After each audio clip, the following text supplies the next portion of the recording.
When we have a relationship with Jesus, he transforms us. Throughout this series, we are talking about how we are meant to live differently as a result of being renewed by him. We will also discuss what it means to be renewed by Jesus and what living differently actually looks like. When we are renewed by Jesus, it means that the person that we used to be and the ways in which we used to live our lives are no more. It means that Jesus completely transforms us from the inside out, and we are therefore called to live for God and to serve him. Not just that, though, we are called to live for people too, and to serve them as well, even when it's difficult. But before we get started, let me tell you a quick story. When I was in high school, I took chemistry in grade 11 and 12. While I found chemistry in grade 11 pretty easy, grade 12 chemistry totally wasn't. There was actually one unit in particular that I really struggled with. I distinctly remember being in class one day and going through the problems that we had been working on for the week. I had called my teacher over, and as I had been working on these problems for so long, I had hoped that I'd finally gotten it. Once she came over and went through the questions with me, though, I quickly realized how wrong I was, and I was so sad. I quickly asked my teacher to go to the bathroom and ran out of the room before I burst into tears. As I sat in the bathroom and bawled my eyes out, I heard someone call my name. It was my friend Jaden. She had seen me leave the classroom in a rush and went to check on me. When I told her how I was feeling, she was there to listen and encourage me, despite the fact that she herself was struggling in that class, and she made me feel so much better. I will always appreciate Jaden for being there for me when I needed her the most. To do what Jaden did is a wonderful example of how we should be living our lives once we are transformed by Jesus. Jaden didn't have to leave the class to go check on me, and she really didn't have to take the time to listen to my worries and encourage me, but yet she did. Jesus calls us to be a friend to others and to serve them as he did. This means coming alongside them in their pain and struggles, to listen and comfort them when they need it the most. Now, I don't know about you, but I find that it's much easier to support your friends in the good times versus the bad. If your friend gets a good grade on a test, receives some exciting news, or maybe is celebrating a birthday, it's really easy to be happy with them and to cheer them on. But when it comes to the times when they need to be most supported and encouraged, like when they bomb a test, receive some bad news, or experience a sudden loss, it can be difficult to know what to do when someone we care about is struggling. But why is that, though? It could be because we're not really sure what to do or say to help them. It could be because we don't really relate to or understand what they're going through. Or it could be because that we feel like what they're dealing with isn't that big of a deal. Maybe it could be because we're just struggling to understand what they're feeling if it's not what we're feeling. Despite how we may personally feel, like Jaden, we should always do our best to support and uplift those around us when times are good, but especially when times get tough. In fact, the Bible actually tells us in Romans 12:15 to be happy for those that are happy and weep with those who weep. So, what exactly does this mean? How do we do that? In this series, we talk about what it means to not conform to the ways of the world, and how to live renewed in the abundant life that Jesus has for us. One of the ways that we can live renewed is to love others as Jesus loves them, and to show that love by caring for them and walking with them in their pain. Now, here's the thing. Knowing how to care for or support others in their challenges and sufferings isn't a new problem. In fact, for as long as people have existed, we've struggled not just with pain, hardships, and difficulties, but with understanding how to help one through it. In fact, thousands of years ago, the people of Israel were going through a really tough time. There was a lot of pain, suffering, and sadness. In that season, the people felt like nobody was with them, including God. When God's people needed him the most, it felt like God wasn't showing up, wasn't understanding, and wasn't doing much to help. Now, despite how these people felt, God always had a plan. And at that time, God's plan was to do something unexpected to remind people then, and us today, that in their pain and suffering, God was there. What was this plan, you may ask? Well, it was Jesus. God sent his son Jesus into the world to not just save people from their sins, but to serve people too. He not only raised people from the dead and performed great miracles, but also walked with his friends and those who grieved and suffered. Matthew, one of Jesus' followers, quoted a prophet named Isaiah, who said this, "Look, the virgin will conceive a child. She will give birth to a son, and they will call him Emmanuel, which means God with us."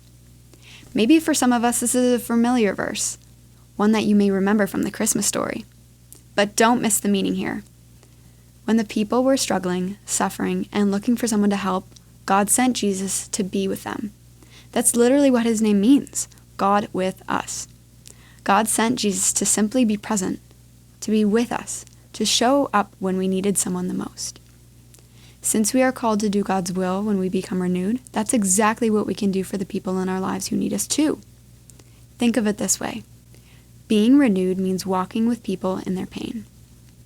It means walking with friends when they struggle, walking with our loved ones when they experience heartbreak, pain, and loss, and walking with those around the world in really difficult situations. We don't have to wonder what to do. We can follow God's lead and simply show up. We can be present. We can just be with them and comfort them. This actually reminds me of another story, one that you have probably heard before. Do you remember the story of Lazarus? Lazarus was a friend of Jesus. He unfortunately fell ill, and his sister Mary and Martha sent a message to Jesus, telling him that his dear friend Lazarus was sick, and pleaded with him to come visit. By the time that Jesus did go visit, though, Lazarus was already dead. He had actually been dead for 4 days. When Jesus came near, Martha ran out to greet him, telling him, "Lord, if you had only been here, my brother would not have died." Jesus comforted her, saying, "Your brother will rise again." Now, Mary and Martha were obviously distraught. They had just lost their dear brother and were in mourning. They both believed Lazarus would still be alive had Jesus come sooner. Jesus then asked, "Where have you put him?" And they brought him to Lazarus' grave. It then says that Jesus actually wept too. He felt compassion for Mary and Martha, but despite Lazarus' death, God had a plan all along. It says in John 11, verse 38 to 44, that Jesus actually raised Lazarus from the dead, all for the glory of God. Isn't that amazing? Now, although we may not have the ability to raise people from the dead like Jesus did, we do have the ability to comfort and walk with those who struggle, which Jesus did too. Doing this actually shows what's called empathy.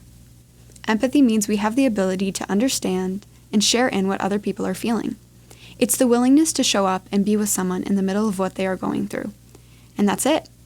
We don't have to have all the right words, have all the answers to fix the problem, or even be able to relate to what they're facing. All we have to do is show up, and even that makes a huge difference. Now, maybe you're thinking, can showing up really make all that much of a difference? What is it really going to do? The answer is yes. Yes, it can make a difference. And as far as what it can really do, let's think back to the story I told earlier, the one where I was struggling so much in my chemistry class. When Jaden showed up and comforted me, it made a whole difference. I stopped crying and she gave me the most wonderful hug, and I was able to walk back to class before it ended. When I got back to class, my chemistry teacher actually came over to talk to me and comfort me. She saw how I was struggling, and she said she struggled too at my age, and even offered to have me come in during lunch to get some extra help. I ended up being able to figure out those questions that I struggled with, and was able to move forward and succeed in that unit. Isn't that awesome? That was so kind of both Jaden and my teacher to do, and I thank the Lord that I had such wonderful people to support me during that difficult time. You see what I mean? My friend and the people around me noticed that I was struggling, and they cared enough to show up and support me in it. That's empathy in action, and that's what we need to do as people renewed in Christ. It's what I want to challenge all of us to do. First, we have to notice those around us who are struggling. Open your eyes to see what's happening in the lives of those around you. Who do you see that's struggling? Who is having a rough time? Who's going through a hard season? Who just seems like they're having a lot of bad days? Pay attention to the people who may need a friend just like you right now. Then, care about what they're going through. Some of you are naturally empathetic people. You feel what other people are feeling and care a lot about what they're going through. And for some of us, empathy doesn't come naturally. And you know what? That's totally okay. Either way, we can ask God to help us grow in our compassion and to care for what the people around us are going through. We can pray for God to give us a heart that's moved to care when we notice someone suffering. And finally, just show up. Now, showing up is empathy and compassion in action. It's just being with someone who needs us.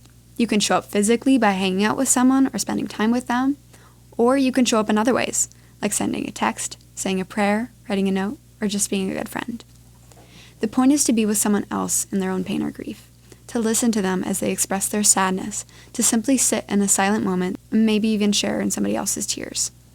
There's no perfect way to do this, but but choosing to show up when it'd be easier to avoid the emotions, authenticity, or awkwardness of a difficult, sad, or emotional situation is an important step. Showing up can feel incredibly uncomfortable when we are not the ones who are struggling, but choosing to be present and staying present means more to somebody than we'll ever fully know. Whatever it is, choose to show up for someone else. That's what God did for us in and through Jesus. That's what Jesus did for Mary and Martha, and that's what we can do for others. Now maybe you don't know where to start. A great place to start would actually be your small groups. Your small group is a place where you can safely share what you may be going through, and those in your small group can walk with you and encourage you during this time. You can also do that yourself for other people in your small group. As we close and break off into our small groups, I want to encourage you to maybe discuss a time where you showed up for someone else, or maybe somebody else showed up for you.